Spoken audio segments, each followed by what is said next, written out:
नफ़रत और प्यार दोनों ही दिल में गहरी जगह बना लेते हैं। फ़र्क सिर्फ इतना है कि नफ़रत दिल को बोझिल बना देती है और प्यार उसे हल्का।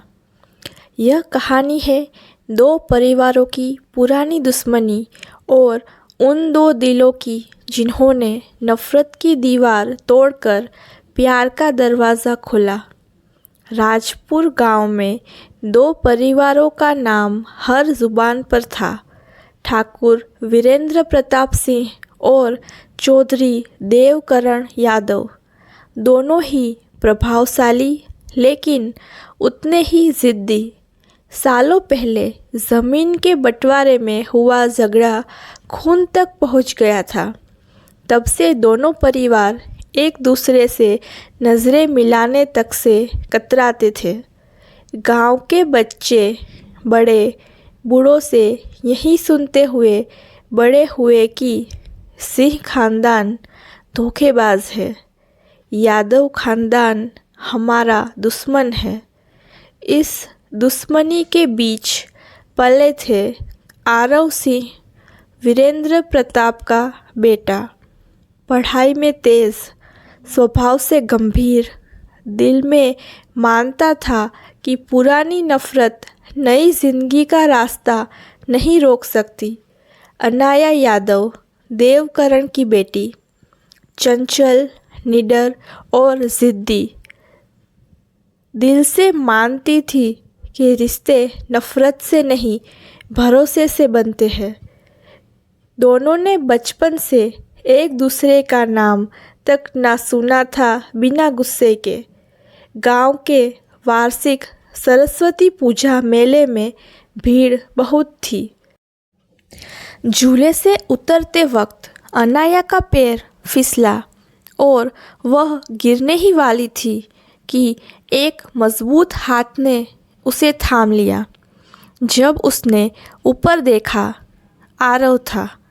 सावधान रहा करो। आरव की आवाज़ शांत थी। अनाया ने झटके से हाथ छुड़ाया। मुझे तुम्हारी मदद की ज़रूरत नहीं, लेकिन तुम गिर जाती तो खुद संभाल लेती। वैसे भी सिंह खानदान का सहारा लेना मुझे मंजूर नहीं। अनाया तेज़ कदमों से चली गई, लेकिन उस पल ने दोनों के दिलों में अजीब हलचल पैदा कर दी। किस्मत जैसे खेल रही थी।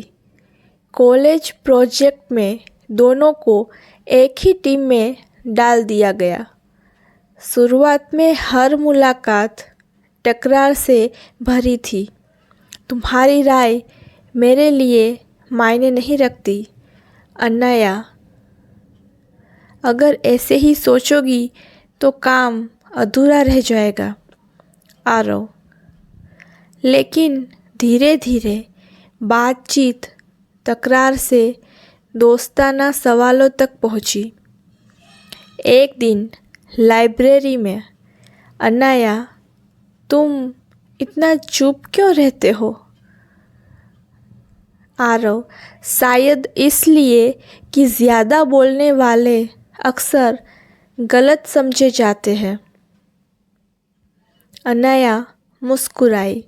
तो अब मैं समझ लूँ कि तुम सही इंसान हो? आरव ने आँखों में गहराई से देखा।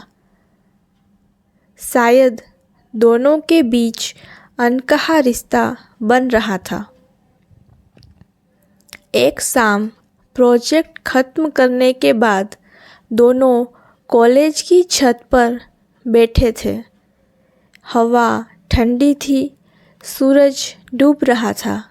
आरव ने धीमी स्वर में कहा, अनाया, कभी लगा तुम्हें कि हमारे बीच जो है वो सिर्फ दोस्ती नहीं? अनाया ने उसकी आँखों में देखा।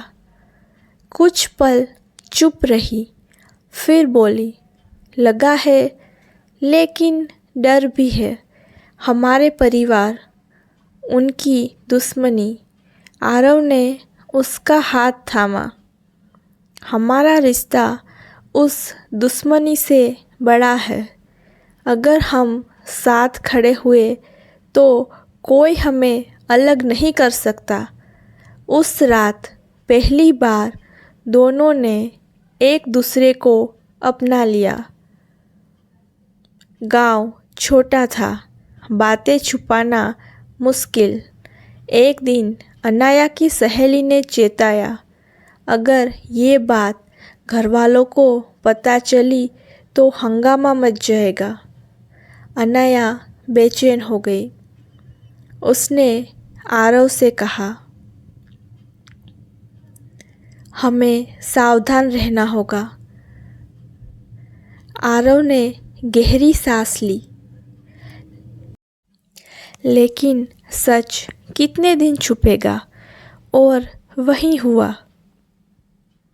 शाम ढल रही थी जब चौधरी देवकरण ने अनाया और आरव को साथ देखा। गुस्से में उनकी आवाज़ गूंजी, अनाया, तू हमारे दुश्मन के बेटे के साथ? गांव में आग की तरह खबर फैल गई। ठाकुर वीरेंद्र भी आग बबूला हो गए। आरव, तूने खानदान की इज्जत मिट्टी में मिला दी। दोनों परिवार आमने सामने आ खड़े हुए। उस रात चोरी छिपे अनाया और आरव मिले। अनाया की आंखों में आंसू थे। अब क्या होगा आरव? सब हमारे खिलाफ है। आरव ने उसका चेहरा थामकर कहा, हम भागेंगे नहीं, हम डटकर खड़े होंगे। उन्हें दिखाएंगे कि प्यार नफ़रत से बड़ा होता है। अगले दिन गांव की चौपाल पर पंचायत बुलाई गई। चौधरी देवकरण गरजे, ये रिश्ता नामुमकिन है। हमारी इज्जत मिट्टी में मिल जाएगी। ठाकुर वीरेंद्र बोले, मैं अपने बेटे को यादवों की बेटी के साथ नहीं देख सकता। लेकिन तभी आरव ने सबके सामने कहा, अगर हमें अलग किया गया तो ये नफ़रत हमारी पीढ़ी भी धोएगी। लेकिन अगर हमें मिलाया गया तो हमारी आने वाली पीढ़ियाँ प्यार में जिएगी, नफ़रत में नहीं। अनाया ने उसका हाथ थाम लिया और बोली, हम अपने रिश्ते से दोनों परिवारों की इज्जत बढ़ाना चाहते हैं, मिटाना नहीं। गांव के बुजुर्ग मुखिया उठ खड़े हुए। शायद अब वक्त आ गया है कि पुरानी रंजिशें ख़त्म हो। अगर ये दोनों सचमुच एक दूसरे से प्यार करते हैं तो हमें इन्हें आशीर्वाद देना चाहिए। बहुत बहस के बाद दोनों परिवारों ने धीरे धीरे सिर झुका दिया।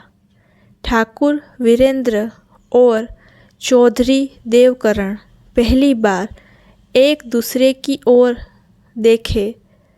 अगर हमारे बच्चों की खुशी इसी में है तो हमें पुरानी दुश्मनी छोड़नी होगी। गांव में तालियां गूंज उठी। कुछ महीनों बाद पूरे गांव की मौजूदगी में आरव और अनाया की शादी हुई। मंडप में आरव ने उसकी आँखों में देखते हुए कहा, देखा, कहा था ना, प्यार नफ़रत से बड़ा होता है। अनाया मुस्कुराई। हाँ, और अब हमारी कहानी की शुरुआत है।